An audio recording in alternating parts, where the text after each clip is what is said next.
Hello world and welcome to another Geek Movie review, this time for Danny Boyle's Trance.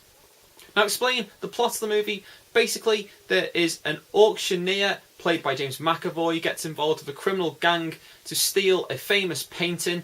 He gets a head injury and forgets where the painting is. So the gang send him to a hypnotherapist to try and get that information back. That is the basic premise. What did I think of the movie? Well, it is a good movie. It's a good sort of action, thriller, suspense flick. Not the best I've seen this year. If you haven't seen my review for Stoker, which I think is a much better, much darker movie, then you should click there and watch that, and go and watch that movie as well if you can still get hold of it in a cinema near you. But this is a good movie, much better to me than the last two Danny Boyle movies. I wasn't a big fan of 127 Hours, and I wasn't a big fan of Slumdog Millionaire either. This is a return to the form we saw with earlier Boyle movies like The Beach and Shallow Grave, things like that. If you haven't seen some of his earlier work, you should definitely do so.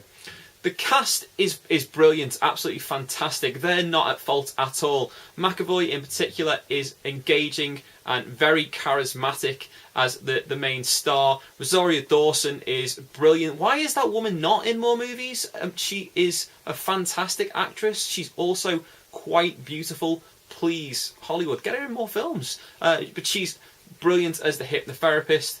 And yeah, there's not a bad point to be raised about the casting. Casting was fantastic.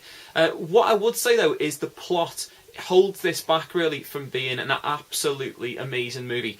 Now it has a brilliant setup at the start. It has a fantastic final end twist, sort of double twist, but the in-between segments do fall down a little bit. There are some twists that are quite obvious to anyone who has a brain going on during the middle segments. It's kind of a paint by numbers middle section, as if whoever wrote this film had a fantastic beginning and a fantastic ending and weren't sure what to do in between. So there is some padding, some bits that don't go anywhere, and it holds this movie back.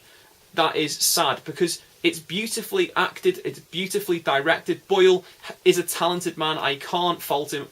All of his films look fantastic. The direction, the cinematography of this movie are amazing. Absolutely beautiful. It will not surprise me in the least if this film gets nominated and Boyle gets nominated for awards for direction and cinematography, because they are absolutely fantastic.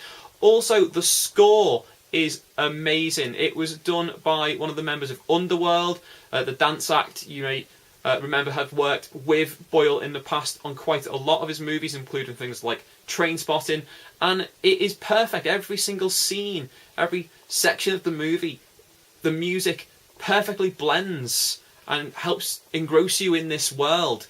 As I say, it is a good movie. It is definitely worth seeing, and it's one of the best British movies we've had out in quite some time.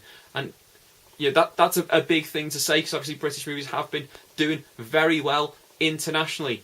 It's a 4-star movie. It falls down a little bit in the middle. It's got a fantastic start and ending. It's worth seeing.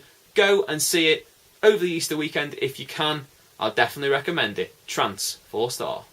Okay guys, as always, thanks for watching. If you liked this video, click down there on the like button, let me know you liked it. Also down there in the description box is a link to my Facebook, my Twitter and my Tumblr. You can leave a comment or a video response to let me know and give me some sort of response to what you thought of this movie, or maybe some films upcoming that you would like me to review. There's also a link right there to my last Geek Movie review for Stoker. Pop out, watch it, see what I thought, and maybe go and see that movie as well. Thanks for watching, and until next time folks, au revoir.